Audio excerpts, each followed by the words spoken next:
¿Qué sería de un western sin sus paisajes vastos, secos y aparentemente interminables?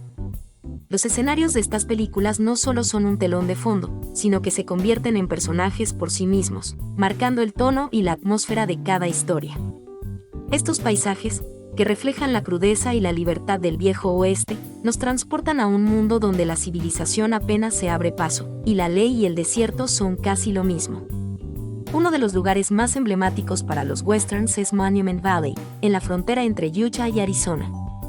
Este paisaje árido, con sus formaciones rocosas de tonos rojizos, es tan conocido que se ha convertido en sinónimo de western. Directores como John Ford lo utilizaron repetidamente en clásicos como Stagecoach y The Searchers, creando un escenario visual tan poderoso que, para muchos, define lo que es el oeste americano. La soledad de estas tierras, sus cielos infinitos y la dureza de su clima representan perfectamente la esencia de la lucha y la supervivencia que caracterizan a los personajes de estas historias. Otro lugar destacado es Almería, en España, donde nació el famoso Spaghetti Western. Durante los años 60 y 70, directores italianos y españoles aprovecharon el desierto de Tabernas, en Almería, para filmar sus propias versiones del oeste americano. Aquí, Sergio Leone creó su icónica trilogía del dólar, con películas como Por un puñado de dólares y El bueno, el malo y el feo.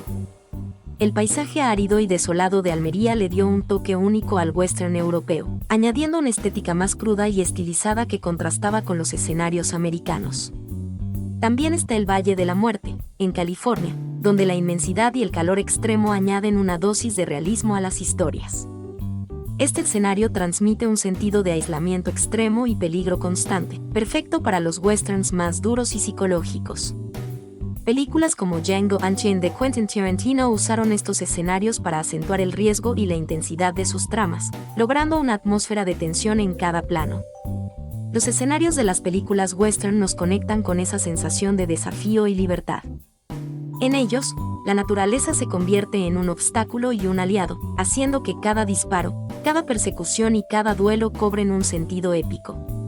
Así que, si amas el cine del oeste, ya sabes que estos lugares son mucho más que simples locaciones, son el alma del western. ¿Cuál es tu escenario favorito para ver un western y qué es lo que más te atrae de estos paisajes legendarios?